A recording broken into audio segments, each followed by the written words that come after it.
I guess I've been here about 7 or 8 months now, something like that.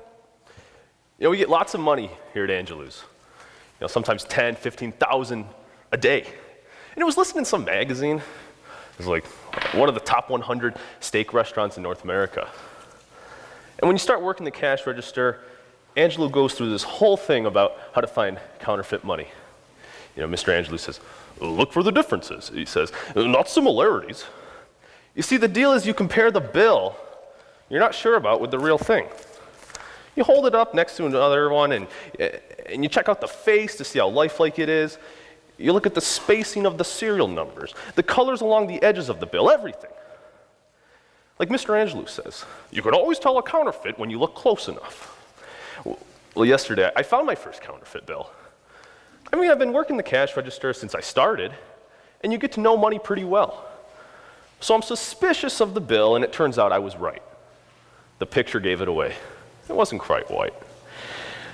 It was pretty cool. I turned it into Mr. Angelou, and I'll probably get a raise or something. You know, maybe you get recruited by the Secret Service, work in the counterfeit money division. You know, that'd be cool. So last weekend, I'm meeting some friends at the White Mountain Ski Resort, right? And Jake and Aaron from school, you know, to go snowboarding. And I'm standing there at the check-in area at the chalet looking for him when I see her. At first, I couldn't believe it was her. I mean, I didn't see her in like 3 years, you know, ever since she moved to Colorado Springs. But it was her, Megan. You know, there was no mistaking her laugh or the way she flipped her hair to the side. It was really her. So she runs up to me, and we're all hugging and saying hi and everything. And she tells me how she misses our school, but she's found a bunch of new friends, and things were going good. And her dad loves his new job, and she babysits for this guy who's a writer, and she's found this awesome church and everything. And then she says it. So how's your walk going? So she asked me. And I'm like, my walk? What are you talking about? She says, you know, your walk with Jesus. How's it going? And I just stood there for a minute, you know, let the question sink in. How is my walk with Jesus?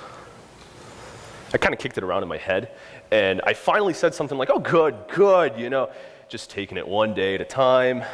And she just smiled and nodded, and it didn't seem, you know, that she read between the lines. So then my friends show up, and she has to go meet with her group anyway, and that was it. We exchanged numbers. She said she'd text me every now and then, and she was gone, swallowed up by the crowd of skiers and snowboarders. I mean, she was the one who invited me on the retreat in the first place. You know, when she asked me, how's my walk with Jesus going, how dare she?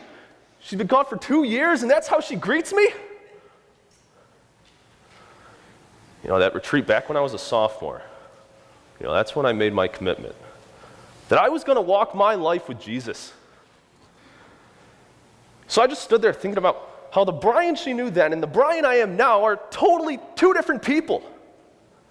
The music I listen to, the friends I hang out with, the stuff I do on the weekends, the words I use, the t-shirts I wear, all different, way different.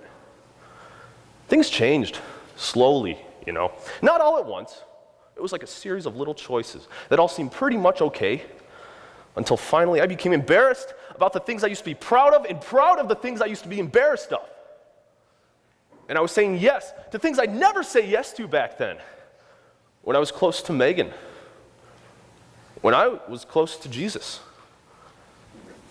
So I followed my friends like a zombie through the lobby to the place where you buy your lift tickets. But I wasn't thinking about snowboarding. I was thinking about her question. So how's your walk going? I hadn't told her the truth. Not by a long shot. You know, I found my first counterfeit bill yesterday. You can always tell a fake when you look close enough.